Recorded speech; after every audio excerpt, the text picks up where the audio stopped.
Gas এবং বিদ্যুতের দুষ্প্রাপ্যতা, আমলাতান্ত্রিক জটিলতা, অবকাঠামোগত দুর্বলতা, ঋণ প্রাপ্তির সমস্যা, ঋণে উচ্চ সুদ পুরো বিষয়টিকে এতটাই জটিল করেছে যে ইজ অফ ডুইং বিজনেস বা ব্যবসা সহজীকরণের যেই তালিকা বিশ্ব ব্যাংক প্রকাশ করে সেখানে 190টা দেশের মধ্যে বাংলাদেশের অবস্থান 168তম। মোট সম্পদের 58% মালিকানা 10% মানুষের হাতে এবং শীর্ষ 1% ধনীর হাতে যাচ্ছে 1/4 টোটাল সম্পদ। শুধু সেটাই নয়, আয়করের ক্ষেত্রে সরকারের যাবতীয় চাপ গিয়ে পড়ে সেই সব মানুষের ওপরে যারা ব্যাংকের মাধ্যমে বেতন পান, অর্থাৎ যাদের আয়কে সরাসরি ট্র্যাক করা যায়। আমি বিনীতভাবে বলবো, তৃতীয় ভাষা বাধ্যতামূলক করবার আগে আমাদের নজর দেওয়া উচিত কেন প্রাথমিক পাশ করা একজন স্টুডেন্ট সঠিকভাবে রিডিং পড়তে পারে না। উপজেলা হাসপাতালগুলোতে মাননীয় স্পিকার আমি এই সংসদে বলেছিলাম যে হাসপাতাল নিজেই রোগীর আর চিকিৎসা কি করবে। ধন্যবাদ।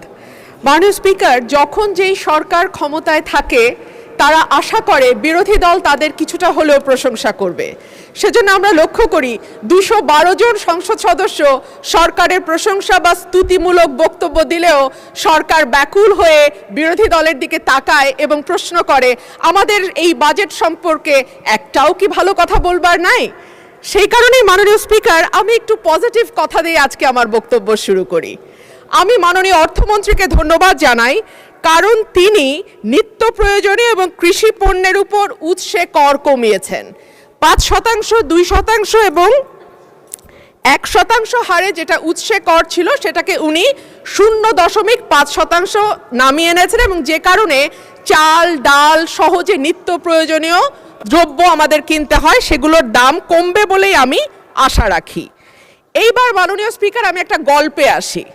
একজন সংসদ সদস্য, ওনার নাম ধরে নিলাম মফিজ, সেই বেচারার মাসে বেতন 1,76,000 টাকা। এর বাইরে তার কোনো গার্মেন্ট ব্যবসা নাই, তার কোনো ইয়াবা ব্যবসা নাই, তার কোনো অস্ত্রের ব্যবসা নাই, তার কোনো অবৈধ ব্যবসা নাই। কিন্তু তার স্বপ্ন হলো ঢাকা শহরে 3 একর জায়গার উপরে প্রাসাদোপম বাড়ি তৈরি করে সামনে একখানা সুইমিং পুল নিয়ে সেখানে হরিণ এবং ম্যাকাও পাখি পুষবার। কিন্তু মাননীয় স্পিকার, তার এই 1,76,000 সৎ পয়সার টাকায় কি ঢাকা শহরে 3 একর জায়গায় প্রাসাদোপম বাড়ি তৈরি করা সম্ভব নয়। ঠিক একইভাবে মাননীয় স্পিকার, যখন 9,38,000 কোটি টাকার বাজেট আসে তখন আমরা বুঝতে পারি এই বাজেটটি কিভাবে বাস্তবায়িত হবে। এর মধ্যে মোট আয়ের লক্ষ্যমাত্রা ধরা হয়েছে 6,95,000 কোটি টাকা, ঘাটতি 2,43,000 কোটি টাকা।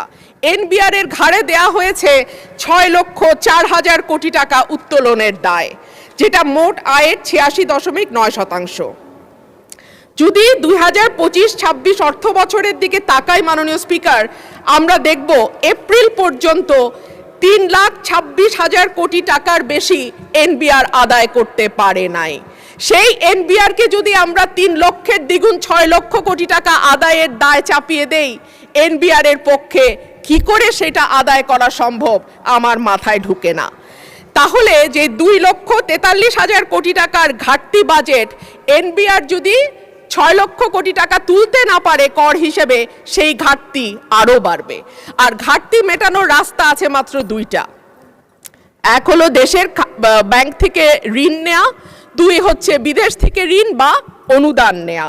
দেশের ব্যাংকিং খাত থেকে ঋণের লক্ষ্যমাত্রা ধরা হয়েছে 1,12,000 কোটি টাকা। এনবিআর তার লক্ষ্যমাত্রা পূরণে ব্যর্থ হলে ঘাটতি বাড়ার সাথে সাথে ব্যাংক খাত থেকে ঋণ নেয়ার পরিমাণও বাড়বে। আর সরকার যখন ব্যাংকিং খাত থেকে ঋণ নেয় মাননীয় স্পিকার, যাদের অর্থনীতির ব্যাপারে ন্যূনতম ধারণা আছে তারা সকলেই বুঝতে পারবে যে তখন ব্যক্তি খাতে ঋণের পরিমাণ অটোমেটিক্যালি কমে যায়। 25শে নভেম্বর 2025 প্রথম আলোর খবর বলছে, বিনিয়োগে এতটা মন্দাবস্থা আগে দেখেনি বাংলাদেশ। জ্বালানি সংকট, আর্থিক খাতের দুরবস্থা, উচ্চ সুদ হার, উচ্চ মূল্যস্ফীতির সাথে যুক্ত হওয়া অস্থিরতা ও অনিশ্চয়তা সবকিছুই ভূমিকা রেখেছে। অথচ অর্থনীতি যে গর্তে পড়েছে সেখান থেকে তুলবার জন্য বিনিয়োগ ছাড়া সরকারের হাতে আর কোনো রাস্তা নাই। অর্থমন্ত্রী নিজেও সেটা উপলব্ধি করে বলেছেন, আমরা ঋণ নির্ভর বাজেট থেকে ধীরে ধীরে বিনিয়োগ নির্ভর অর্থনীতির দিকে যেতে চাই। কিন্তু বিনিয়োগের জন্য যে পরিবেশ দরকার তার কতটা বাংলাদেশ এনশিওর করতে পারছে? গ্যাস এবং বিদ্যুতের দুষ্প্রাপ্যতা, আমলাতান্ত্রিক জটিলতা, অবকাঠামোগত দুর্বলতা, ঋণ প্রাপ্তির সমস্যা, ঋণে উচ্চ সুদ পুরো বিষয়টিকে এতটাই জটিল করেছে যে ইজ অফ ডুইং বিজনেস বা ব্যবসা সহজীকরণের যেই তালিকা বিশ্ব ব্যাংক প্রকাশ করে সেখানে 190টা দেশের মধ্যে বাংলাদেশের অবস্থান 168তম। মাননীয় স্পিকার, এটা 2020 সালের পরিসংখ্যান, এরপরে নতুন পরিসংখ্যান পাওয়া যায়নি।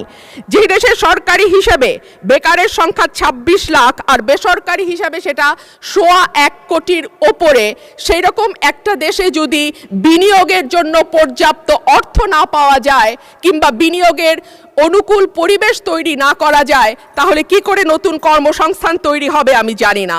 সে কারণেই বাংলাদেশের প্রবৃদ্ধিকে জবলেস গ্রোথ হিসেবে চিহ্নিত করা হয়। মাননীয় স্পিকার, বিনিয়োগ যদি আমরা একপাশে সরিয়েও রাখি, ব্যাংক কি বা ঋণ দেবে কোথা থেকে? ঋণ খেলাপিদের এই সংসদে দাঁড়িয়ে বলতে হচ্ছে বাংলাদেশে টোটাল মন্দ ঋণের পরিমাণ 6,44,000 কোটি টাকা। এর সঙ্গে যদি আপনি অবলোপন, পুনঃতফসিল করা এবং মামলার কারণে যে ঋণের টাকাটা আটকে আছে আদালতে, অর্থাৎ পেন্ডিং মামলা হিসাবে যেটা এখনো খাতায় তোলা হয় না অ্যামাউন্টটা, সেটা যদি আমরা যোগ করি এই পরিমাণ গিয়ে দাঁড়াবে 11 লক্ষ কোটি টাকা, যেটা মোট ঋণের 59.73%। সুতরাং ব্যাংকগুলো চাইলেও সরকারকে বেশি সহায়তা দিতে পারবে না। এর বাইরে আর থাকে টাকা ছাপানো বা কেন্দ্রীয় ব্যাংক থেকে নেয়া, সেটাকে আমরা হাই পাওয়ার্ড মানি বলি মাননীয় স্পিকার, যেটা নর্মাল টাকার 5 গুণ বেশি শক্তিশালী হিসেবে কাজ করে এবং বাজারে মূল্যস্ফীতিকে অটোমেটিক্যালি উস্কে দেয়। মাননীয় স্পিকার, এবার আসি বিদেশি ঋণের কথায়। বাংলাদেশে বর্তমান সরকারের বৈদেশিক ঋণের স্থিতি $78 বিলিয়ন বা আর সরকারি বেসরকারি খাতের মিলিত বৈদেশিক ঋণের পরিমাণ 133 বিলিয়ন মার্কিন ডলার, যেখানে টোটাল জিডিপির পরিমাণ 510 বিলিয়ন মার্কিন ডলার।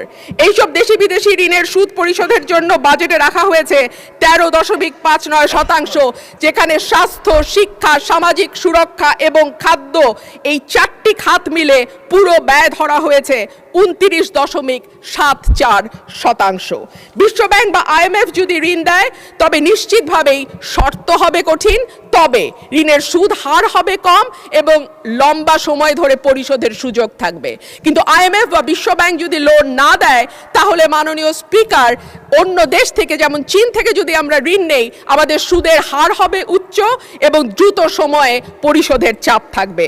সুতরাং বাজেট ঘাটতি মেটাতে 1,09,000 কোটি টাকার ওপরে যে বৈদেশিক ঋণ আর 1,12,000 কোটি টাকার দেশীয় ব্যাংক খাত থেকে ঋণের যে লক্ষ্যমাত্রা ধরা হয়েছে সেটা কতটুকু উপযোগী অর্থমন্ত্রী নিশ্চয়ই ভেবে দেখবেন।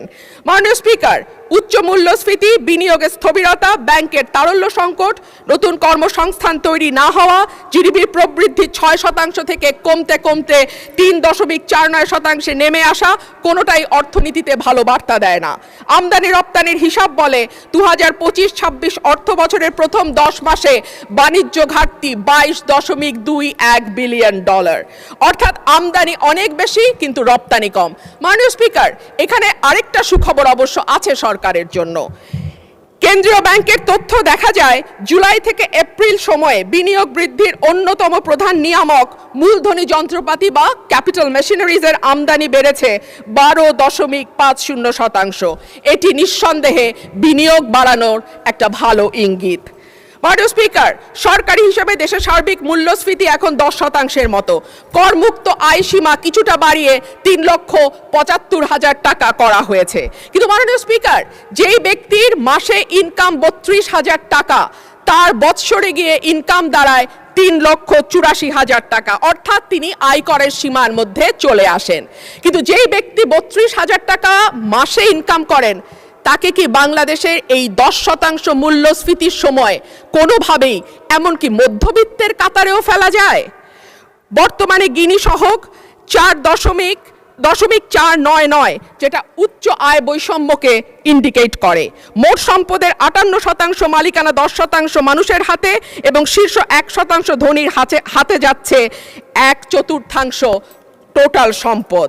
শুধু সেটাই নয়, আয়করের ক্ষেত্রে সরকারের যাবতীয় চাপ গিয়ে পড়ে সেই সব মানুষের ওপরে যারা ব্যাংকের মাধ্যমে বেতন পান, অর্থাৎ যাদের আয়কে সরাসরি ট্র্যাক করা যায়। কিন্তু যাদের আয়কে ট্র্যাক করা যায় না এমন মানুষের সংখ্যাই বেশি, এবং সে কারণে দেখা যায় বিগত 15 বছরে আমরা একজন জর্দা ব্যবসায়ী কাউস মিয়াকে 1 নম্বর হতে দেখেছিলাম ব্যক্তি খাতে ঋণ কি বলে আপনাকে ইনকাম ট্যাক্স দেওয়াতে। কিন্তু আমরা তো জানি যে বাংলাদেশে ওনার চেয়েও আরো অনেক অনেক অনেক বেশি ধনী ব্যক্তি আছেন, কিন্তু তাদের কাউকে কিন্তু 1 নম্বর করদাতা হিসাবে পাওয়া যায় নাই। অন্যান্য বারের মতো এবারও বাজেটে আয়কর সহ প্রত্যক্ষ করের হিস্সা 1/3 রাখা হয়েছে, অর্থাৎ বাকি 2/3 পরোক্ষ কর। ধনী গরিব সব মানুষের উপর সমানভাবে প্রযুক্ত হওয়া পরোক্ষ কর অবশ্যই ন্যায্যতার পরিপন্থী। আর সে কারণেই আমাদের মতো অর্থনীতির দেশগুলোকে সাধারণত প্রত্যক্ষ এবং পরোক্ষ করের অনুপাত 50-50 রাখা হয়। একটা সরকার কল্যাণমূলক রাষ্ট্র গঠনের জন্য কতটুকু আন্তরিক সেটা বোঝা যায় তার শিক্ষা, স্বাস্থ্য, সামাজিক সুরক্ষায় বরাদ্দের পরিমাণ দেখলে। এই বাজেটে শিক্ষা খাতে বরাদ্দ জিডিপির 1.8 আর স্বাস্থ্য খাতে 0.9%। বিশ্ব স্বাস্থ্য সংস্থার মতে বাংলাদেশের মতো দেশে জিডিপির অন্তত 5% স্বাস্থ্য খাতে ব্যয় হওয়া উচিত, আর ইউনেস্কোর মতে সেটা 6%। এর মধ্যেই আমরা জানি শিক্ষা এবং স্বাস্থ্য খাতে জিডিপির অনুপাতের ব্যয়ে বাংলাদেশ দক্ষিণ এশিয়ার সর্বনিম্ন অবস্থানে অবস্থান করছে। স্বাস্থ্য খাতে বরাদ্দের চরম অপ্রতুলতার কারণে বাংলাদেশে স্বাস্থ্য খাতে ব্যয়ের ক্ষেত্রে ব্যক্তির খরচ 73% আর সরকার দেয় বাকি 63%। সে কারণে প্রতি বছর স্বাস্থ্য ব্যয় মেটাতে গিয়ে অন্তত 65 লক্ষ মানুষ দারিদ্র্য সীমার নিচে চলে যায়। মাননীয় স্পিকার, শিক্ষায় আমরা শুনতে পাচ্ছি তৃতীয় আরেকটি ভাষা বাধ্যতামূলক করা হয়েছে। আমি বিনীতভাবে বলবো, তৃতীয় ভাষা বাধ্যতামূলক করবার আগে আমাদের নজর দেওয়া উচিত কেন প্রাথমিক পাশ করা একজন স্টুডেন্ট সঠিকভাবে রিডিং পড়তে পারে না, কেন জিপিএ 5 পাওয়া একজন স্টুডেন্ট শুদ্ধভাবে ইংরেজিতে একটা বাক্য গঠন করতে পারে না। আমি মনে করি ম্যান্ডারিন বা জার্মান শেখার আগে অন্তত ইংরেজি ভাষায় বেসিক পড়তে পারা, লিখতে পারা, বলতে পারার শিক্ষাটা আমাদের ছেলে মেয়েদেরকে দিলে তারা বিদেশের বাজারে যথেষ্ট ভালো দক্ষতার সঙ্গে কাজ করতে পারবে। মাননীয় স্পিকার, আমি এবার আমার এলাকার কথায় একটু আসি। আমাকে 2 মিনিট বাড়িয়ে দেবেন স্পিকার, কারণ আমি সরকারি দলেরও না বিরোধী দলেরও না, কোনো দলের হুইপ চিফ হুইপই আমার দায়িত্ব নিতে চান না। মাননীয় স্পিকার, আমি আপনার স্পেশাল ডিসক্রিশনের দিকে তাকিয়ে আছি। মাননীয় স্পিকার, 2 মিনিট আমাকে বাড়িয়ে দেবেন। মাননীয় সদস্য, indeed you are independent, nevertheless you are given the highest amount of time, 12 minutes, no one got it. So far মাননীয় স্পিকার 2 মিনিট বাড়িয়ে দেবেন। 1 মিনিট দেয়া হলো, যেহেতু আমি মাঝখানে ইন্টারভেনশন করেছি। 1 মিনিট। ধন্যবাদ মাননীয় স্পিকার। মাননীয় স্পিকার, আমার এলাকায় 19টি ইউনিয়ন এবং এই 19টি ইউনিয়নে যে কমিউনিটি ক্লিনিকগুলো আছে সেগুলোকে আবার ভালোভাবে সচল করা, CHCP নিশ্চিত করা এবং ওষুধ যাতে নিশ্চিত করা হয়। উপজেলা হাসপাতালগুলোতে মাননীয় স্পিকার, আমি এই সংসদে বলেছিলাম যে হাসপাতাল নিজেই রোগীর আর চিকিৎসা কি করবে। সেই হাসপাতালগুলোর উন্নয়নের জন্য আমি স্বাস্থ্যমন্ত্রীকে অনুরোধ জানাবো তিনি যেন আমার 3টা উপজেলার যে স্বাস্থ্য কেন্দ্রগুলো আছে সেটাতে কিছুটা নজর দেন।